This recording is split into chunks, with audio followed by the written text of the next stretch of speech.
Hi friends, welcome to Annie's kitchen. ನಾನಿವಾಗ ಅಕ್ಕಿ ಹಿಟ್ಟು 1 ಗ್ಲಾಸ್ ಅಕ್ಕಿ ಹಿಟ್ಟಲ್ಲಿ ಎಷ್ಟು ಸಾಫ್ಟಾಗಿ ನೀವು ಒಂದು ಅಕ್ಕಿ ರೊಟ್ಟಿನ ಮಾಡ್ಬೋದು ಅಂದರೆ ಒಂದು ಸೇಮ್ ಚಪಾತಿ ಥರನೇ ಇರುತ್ತೆ. ಬನ್ನಿ ಯಾವ ಥರ ಮಾಡೋದಂತ ನಾನು ನಿಮಗೆ ಸ್ಟೆಪ್ ಬೈ ಸ್ಟೆಪ್ ತೋರಿಸ್ತೀನಿ. ಮೊದಲಿಗೆ ನಾನಿಲ್ಲಿ ಒಂದು ಬಾಣಲಿನ ಇಟ್ಕೊಂಡು ಯಾವುದಾದ್ರು ಪಾತ್ರೆ ಇಟ್ಕೊಳ್ಳಿ. ಸೊ ಇದೇ ಗ್ಲಾಸಲ್ಲಿ ನಾನು ಏನು ಅಕ್ಕಿ ಹಿಟ್ಟು ತೊಗೊಂಡಿದ್ದೆ ಅದೇ ಗ್ಲಾಸಲ್ಲಿ ನಾನು 2 ಗ್ಲಾಸಷ್ಟು ನೀರು ಹಾಕ್ಕೊಳ್ತೀನಿ. ಸೊ ಇನ್ನೊಂದು ಗ್ಲಾಸ್ ಕೂಡ ಹಾಕ್ಕೊಳ್ತೀನಿ. ಸೊ ಇದು ನಾನು ಸ್ವಲ್ಪ ಬಾಯ್ಲ್ ಆಗೋಕ್ಕೆ ಬಿಡ್ತೀನಿ. ಕುದೀಲಿ, ಸ್ವಲ್ಪ ಮರಳಿದ್ರೆ ಸಾಕು. ಸೊ ಇವಾಗ ಸ್ವಲ್ಪ ಉಪ್ಪು ಕೂಡ ಹಾಕ್ಕೊಳ್ತೀನಿ. ಸೊ ನೀರು ಇವಾಗ ಮರಳ್ತಾ ಇದೆ. ಇದಕ್ಕೆ ನಾನು ಇವಾಗ ಸ್ವಲ್ಪನೇ ಅದು 1 ಗ್ಲಾಸ್ ಏನು ಅಕ್ಕಿ ಹಿಟ್ಟು ಹೇಳಿದ್ದೀನಿ ಅದು ಕೂಡ ಇದಕ್ಕೆ ಹಾಕ್ಕೊಳ್ತೀನಿ. ಸೊ ಹಾಕ್ಕೊಂಡು ಇದು ತುಂಬ ಚೆನ್ನಾಗಿ ಥರ ತಿರುಗಿಸ್ಕೊಳ್ಳೋಣ. ನೀವು ಯಾವುದಾದ್ರೂ ಹಾಕ್ಬೋದು. ನಾನೊಂದು ಸ್ವಲ್ಪ ಕಡ್ಡಿಯಿಂದ ನನಗೆ ಅಭ್ಯಾಸ ಇದರಿಂದ ನಾನು ಇದು ಹಾಕ್ಕೊಳ್ತಾ ಇದ್ದೀನಿ. ಸೊ ನಿಮಗೆ ಕ್ಲೀನಿಗೆ ಬರುತ್ತೆ. ಸೊ ಇವಾಗ ಈ ಥರ ನಾವು ಮಾಡ್ಕೊಂಡಿದ್ದೀವಿ. ಒಂದು 5 ನಿಮಿಷ ಹಬೆಲೆ ಚೆನ್ನಾಗಿ ಬೇಯಲಿ. ಸೊ ತುಂಬ ಸ್ಲೋ ಮಾಡಿಬಿಟ್ಟು ನಾವಿದು ಮುಚ್ಚಿಬಿಡೋಣ ಒಂದು 5 ನಿಮಿಷ. ಸೊ ಒಂದು 5 ನಿಮಿಷ ಆಗಿದೆ. ಸೊ ತೆಗೆದುಕೊಳ್ಳೋಣ. ಈ ಥರ ಕ್ಲೀನಿಂಗ್ ಇಟ್ಕೊಂಡು ನಾವು ಇನ್ನೊಂದ್ಸಲ ಈ ಥರ ಇದು ಮಾಡ್ಕೊಳ್ಳೋಣ. ಸೊ ತುಂಬ ಟೇಸ್ಟಿಯಾಗಿರುತ್ತೆ, ತುಂಬ ಚೆನ್ನಾಗಿರುತ್ತೆ. ಹಬೆಯಲ್ಲಿ ಮಾಡಿರೋದ್ರಿಂದ ನಿಮಗೆ ತುಂಬ ಸೊಗಸಾಗಿರುತ್ತೆ. ಇವಾಗ ನಾವು ಗ್ಯಾಸ್ನ ಆಫ್ ಮಾಡಿಬಿಡೋಣ. ಸೊ ಚೆನ್ನಾಗಿ ನಾವು ತಿರುಗಿಸಿದ್ದೀವಿ ಇವಾಗ. ಸೊ ಇನ್ನು ನಾವು ಇವಾಗನೂ ಗ್ಯಾಸ್ ಆಫ್ ಮಾಡಿಬಿಟ್ಟು ಕ್ಲೀನಿಂಗ್ ಅದನ್ನು ಇನ್ನೂ ಒಂದು 5 ನಿಮಿಷ ಸ್ವಲ್ಪ ಬಿಟ್ಬಿಡೋಣ ಹಾಗೆ. ಸೊ ಇವಾಗ ಅದೇ ಗ್ಲಾಸಲ್ಲಿ ನಾನಿವಾಗ ಮೈದಾನ ತೊಗೊಂಡಿದ್ದೀನಿ. ಮೈದಾ ಒಂದು ಅರ್ಧ ಗ್ಲಾಸ್ ತೊಗೊಂಡಿದ್ದೀನಿ. ಇದು ಕನಕನ ಮಾಡೋದಕ್ಕೋಸ್ಕರ. ಸೊ ಬನ್ನಿ ಇದನ್ನು ಕೂಡ ನಾನಿವಾಗ ಒಂದು ಬೌಲಲ್ಲಿ ಹಾಕ್ಕೊಂಡು ಚೆನ್ನಾಗಿ ಕಲಿಸ್ಕೊಳ್ತೀನಿ. ಸೊ 1 ಗ್ಲಾಸ್ಗೋಸ್ಕರ ನಾನು ಇವಾಗಿಲ್ಲಿ ತೊಗೊಂಡಿರೋದು ನಿಮಗೆ ಒಂದು ಅರ್ಧ ಗ್ಲಾಸಷ್ಟು. ಇದಕ್ಕೆ ಸ್ವಲ್ಪ ಉಪ್ಪು ಕೂಡ ಒಂದು ಅರ್ಧ ಟೀ ಸ್ಪೂನಷ್ಟು ಉಪ್ಪು ಕೂಡ ಹಾಕ್ಕೊಳ್ಳೋಣ. ಸೊ ಇವಾಗ ಇದನ್ನು ಚೆನ್ನಾಗಿ ಕಲಿಸ್ಕೊಂಡು ನೀರು ಹಾಕಿ ಒಂಥರ ಸಾಫ್ಟ್ ಡೋ ಮಾಡೋಣ. ತುಂಬಾ ಸಾಫ್ಟ್ ಬೇಡ, ಸ್ವಲ್ಪ ಮೀಡಿಯಮ್ ಆಗಿರಬೇಕು. ಸೊ ನೀವು ಏನು ಒಬ್ಬಟ್ಟಿಗೆ ಮಾಡ್ತೀರಾ ಆ ಥರ ಏನು ಬೇಡ. ಸೊ ನಾರ್ಮಲಾಗಿ ಕ್ಲೀನಿಗೆ ಒಂದು ಡವ್ ಕನ್ಸಿಸ್ಟೆನ್ಸಿಯಲ್ಲಿ ನಾವು ಕಲಿಸ್ಕೊಳ್ಳೋಣ. ಸೊ ನೋಡಿ, ಈ ಕನ್ಸಿಸ್ಟೆನ್ಸಿಯಲ್ಲಿ ಈ ಥರ ಮಾಡ್ಕೋಬೇಕು. ಸೊ ಈ ಕನ್ಸಿಸ್ಟೆನ್ಸಿಯಲ್ಲೇ ಇರಬೇಕು. ಸೊ ತುಂಬಾ ತೆಳ್ಳೂ ಇರಬಾರ್ದು. ಇದಕ್ಕೆ ಸ್ವಲ್ಪ ಎಣ್ಣೆ ಹಾಕ್ಕೊಡ್ತೀನಿ, ಜಾಸ್ತಿನೂ ಬೇಡ. ಸ್ವಲ್ಪ ಎಣ್ಣೆ ಹಾಕ್ಕೊಂಡು ನಾನಿವಾಗ ಚೆನ್ನಾಗಿ ನಾದ್ಕೊಳ್ಳೋಣ.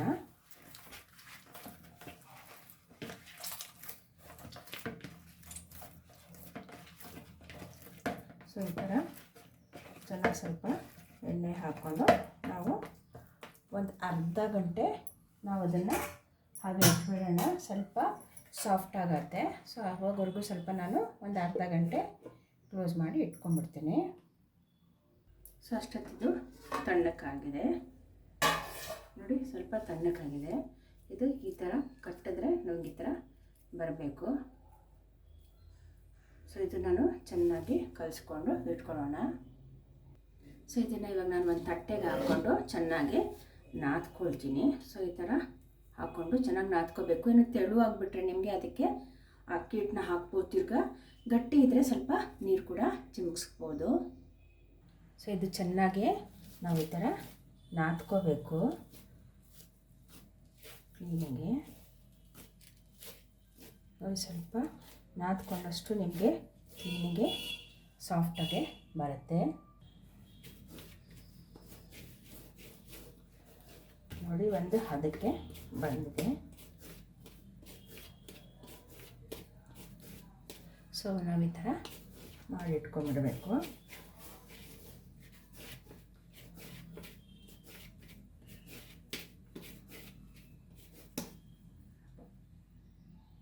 ನಾನು ಇವಾಗ ಅಷ್ಟೊತ್ತು ನಾನು ಇವಾಗ ಚಿಕ್ಕದಾಗಿ ಒಂದು ಚಟ್ನಿ ಮಾಡ್ಕೊಳ್ತೀನಿ. ಸೊ ಯಾವ ಚಟ್ನಿನೂ ಮಾಡ್ಕೊಬೋದು, ಯಾವ ಸಾಗು ಕೂಡ ಮಾಡ್ಕೊಬೋದು, ತುಂಬ ಸಾಫ್ಟಾಗಿರುತ್ತೆ. ಆದರೆ ನಾನಿವತ್ತು ನಿಮಗೆ ಹುರುಳಿಕಾಳು ಚಟ್ನಿನ ಮಾಡಿ ತೋರಿಸ್ತಾ ಇದ್ದೀನಿ. ಸೊ ಹುರುಳಿಕಾಳು ಚಟ್ನಿನೂ ತುಂಬ ಟೇಸ್ಟಿಯಾಗಿರುತ್ತೆ. ಅದ್ರ ಜೊತೆಗೆ ನಾನು ಅರ್ಧ ಹೋಳಷ್ಟು ಅಂದರೆ ಒಂದು ಮುಷ್ಟಿ ಗಾತ್ರದಷ್ಟು ತೆಂಗಿನಕಾಯಿ ತುರಿನ ತೊಗೊಂಡಿದ್ದೀನಿ. ಇದಕ್ಕೆ ಸ್ವಲ್ಪ ಉಪ್ಪು, ರುಚಿಗೆ ತಕ್ಕಷ್ಟು ಉಪ್ಪು, ಹುಣಸೆಹಣ್ಣು, ಸ್ವಲ್ಪ ಕೊತ್ತಂಬರಿ ಸೊಪ್ಪು ತೊಗೊಂಡಿದ್ದೀನಿ. ಸೊ ಇವಾಗ ಇದಕ್ಕೆ ನಾನು 2 ಗುಂಟೂರು ತೊಗೊಂಡಿದ್ದೀನಿ. ನಿಮ್ಮ ಖಾರ ಜಾಸ್ತಿ ಬೇಕಂದರೆ ಹಾಕ್ಕೋಬೋದು. ಸ್ವಲ್ಪ ಜೀರಿಗೆ, ಮೆಣಸು, ಒಂದು 4-5 ಕಾಳು, ಒಂದೇ ಒಂದು ಬೆಳ್ಳುಳ್ಳಿ. ಸೊ ಬನ್ನಿ ಯಾವ ಥರ ಮಾಡೋದಂತ. ಮೊದಲಿಗೆ ನಾನು ಇವಾಗಿಲ್ಲಿ ಹುರುಳಿಕಾಳನ್ನ ಚೆನ್ನಾಗಿ ಫ್ರೈ ಮಾಡ್ಕೊಳ್ತೀನಿ ಒಣಗಿನೇ. ಈ ಜೊತೆಗೆ ನಾನು ಇದನ್ನು ಗುಂಟೂರು ಕೂಡ ಹಾಕ್ಕೊಂಡು ನಾನು ಇದು ಎರಡನೇ ಮಾತ್ರ ಫ್ರೈ ಮಾಡ್ಕೊಳ್ತೀನಿ. ಒಂದು ಪ್ಯಾನ್ ಬಿಸಿ ಮಾಡಿಕೊಂಡು ಇದರಲ್ಲಿ ನಾನು ಏನು ಹುರುಳಿಕಾಳಿದೆ ಒಂದು ಅರ್ಧ ಕಪ್ಪಷ್ಟು ಹಾಕ್ಕೊಂಡಿದ್ದೀನಿ. ನಾನು ಚೆನ್ನಾಗಿ ಫ್ರೈ ಮಾಡ್ಕೊಳ್ಳೋಣ.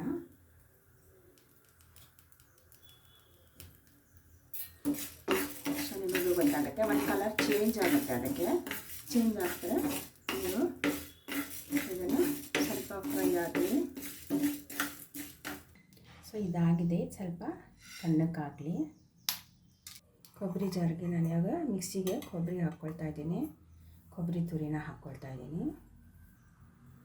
ಸೊ ಹೀಗೆ ಒಂದೊಂದಾಗಿ ನಾವು ಹಾಕ್ಕೊಳ್ಳೋಣ. ಸೊ ಜೀರಿಗೆ, ಬೆಳ್ಳುಳ್ಳಿ, ಮೆಣಸು ನಾನೇನು ಹೇಳಿದೆ ಅದು ಕೂಡ ಹಾಕ್ಕೊಳ್ತಾ ಇದ್ದೀನಿ. ಜೊತೆಗೆ ನಾನಿವಾಗ ಕೊತ್ತಂಬರಿ ಸೊಪ್ಪು ಕೂಡ ಹಾಕ್ಕೊಳ್ತೀನಿ. ನಂತರ ಹುಣಸೆಹಣ್ಣು, ರುಚಿಗೆ ತಕ್ಕಷ್ಟು ಉಪ್ಪು ಕೂಡ ಹಾಕ್ಕೊಳ್ತಾ ಇದ್ದೀನಿ. ಸೊ ಇವಾಗ ನಾನೇನು ಇದು ಮಾಡ್ಕೊಂಡಿದ್ನೋ ಇವಾಗ ಸ್ವಲ್ಪ ತಣ್ಣಕ್ಕಾಗಿದೆ. ಸೊ ಇದು ಹುರುಳಿನೂ ಹಾಕ್ಕೊಳ್ಳೋಣ. ಸೊ ತುಂಬ ಟೇಸ್ಟಿಯಾಗಿರುತ್ತೆ, ತುಂಬ ಚೆನ್ನಾಗಿರುತ್ತೆ. ಒಮ್ಮೆ ನೀವು ಮನೇಲಿ ಮಾಡಿ, ಅದು ಇದು ತುಂಬ ಪೌಷ್ಟಿಕಾಂಶನೂ ಕೂಡ ಇದೆ. ಮಕ್ಕಳು ಈ ಥರ ತಿನ್ನಲ್ಲ, ಅದೇ ಥರ ಚಟ್ನಿ ಥರ ಆದರೂ ಮಾಡಿ ಕೊಡ್ಬೋದು. ಬನ್ನಿ ಇವಾಗ ನಾನು ಇದನ್ನು ಗ್ರೈಂಡ್ ಮಾಡ್ಕೊಳ್ತೀನಿ. ತರಿ ರುಬ್ಕೊಂಡಿದ್ದೀನಿ. ಇವಾಗ ಸ್ವಲ್ಪ ನೀರು ಹಾಕ್ಕೊಂಡು ನಾವು ಎಷ್ಟು ಬೇಕೋ ಅಷ್ಟು ನೀರು ಹಾಕ್ಕೊಂಡು ನಾವು ರುಬ್ಕೊಳ್ಳೋಣ. ಸೊ ಇದಾಗಿದೆ, ಒಂದು ಬೌಲಿಗೆ ಟ್ರಾನ್ಸ್ಫರ್ ಮಾಡ್ಕೊಂಡ್ಬಿಡೋಣ. ಸೊ ಇದು ಚಟ್ನಿ ಕೂಡ ಇವಾಗ ಆಗಿದೆ. ನೀವು ತೆಳು ಬೇಕಂದರೆ ಇನ್ನೂ ಸ್ವಲ್ಪ ನೀರು ಹಾಕ್ಕೊಂಡು ತೆಳು ಕೂಡ ಮಾಡ್ಕೋಬೋದು. ಸೊ ಇವಾಗ ಆಗಿದೆ ಇದು. ಸೊ ಇದನ್ನು ನಾವು ಸ್ವಲ್ಪ ಚಿಕ್ಕದಾಗಿ ಉಂಡೆ ಮಾಡ್ಕೊಳ್ಳೋಣ. ಸೊ ಕನಕಕ್ಕೋಸ್ಕರ ನೀವು ಎಷ್ಟು ಬೇಕೋ ಅಷ್ಟೇ ಉಂಡೆನ ಮಾಡ್ಕೊಳ್ಬೇಕು.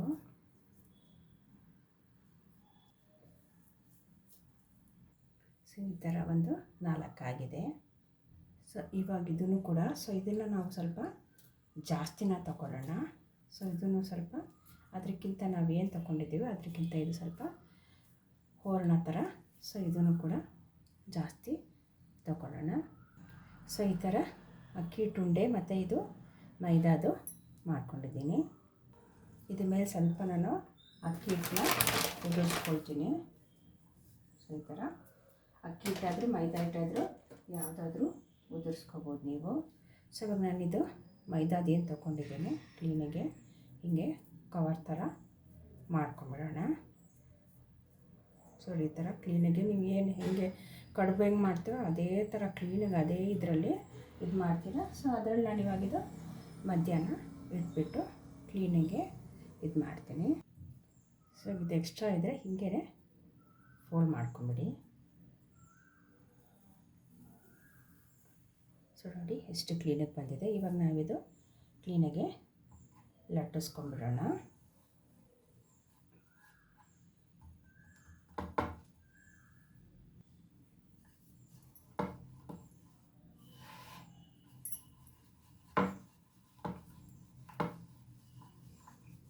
ನೋಡೋದಲ್ಲ ಈ ಥರ ಕ್ಲೀನಾಗಿ ಅದನ್ನೇ ಬರುತ್ತೆ. ನೀವು ಒಂದು ಸೈಡ್ ನೋಡ್ಕೊಂಡು ನೀವು ರೈಟ್ ಸೈಡ್ ನೀವು ಪ್ರೆಸ್ ಮಾಡ್ಕೊಂಡು ಹೋಗ್ತಾ ಇದ್ದರೆ ನಿಮಗೆ ಕ್ಲೀನಿಗೆ ರೌಂಡ್ ಶೇಪ್ ಆಗಿ ಬರುತ್ತೆ. ಎಷ್ಟು ತೆಳ್ಳಗಾದರೂ ಕೂಡ ಮಾಡ್ಕೋಬೋದು. ನೋಡಿ ಈ ಥರ ಎಷ್ಟು ತೆಳ್ಳಗಾದರೂ ನೀವು ಮಾಡ್ಕೋಬೋದು. ತುಂಬ ಚೆನ್ನಾಗಿರುತ್ತೆ, ತುಂಬ ಸಾಫ್ಟಾಗಿರುತ್ತೆ. ನೋಡಿ ಎಷ್ಟು ಸಾಫ್ಟಾಗಿದೆ, ಎಷ್ಟು ತೆಳ್ಳಗಿದೆ ಅಂದ್ಬಿಟ್ಟು.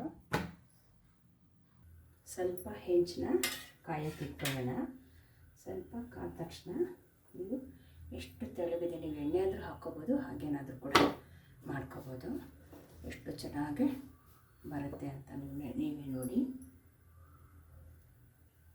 ಸೊ ಇದು ಕ್ಲೀನಾಗಿ ನಿಮಗೆ ಉಬ್ಬುತ್ತೆ ಕೂಡ.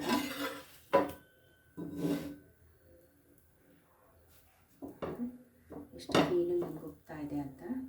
ಸೊ ಇನ್ನೊಂದು ಕಡೆ ಕ್ಲೀನಾಗಿ ನಾವು ಫ್ರೈ ಮಾಡ್ಕೊಳ್ಳೋಣ. ಅದು ಎಷ್ಟು ಚೆನ್ನಾಗಿ ಬರ್ತಾ ಇದೆ ಅಂತ ನಿಮಗೆ ಗೊತ್ತಾಗ್ತಾ ಇದೆ. ಸೊ ಎಲ್ಲ ಕಡೆನೂ ಒಂದು ಸ್ವಲ್ಪ ಇದು ಮಾಡ್ತಾ ಎಷ್ಟು ಕ್ಲೀನಾಗಿ ಎಷ್ಟು ಸಾಫ್ಟಾಗಿ ಆಗಿದೆ ಅಂತ.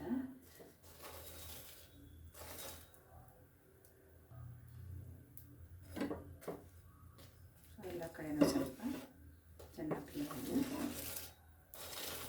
ಫ್ರೈ ಮಾಡ್ಕೊಳ್ಳೋಣ.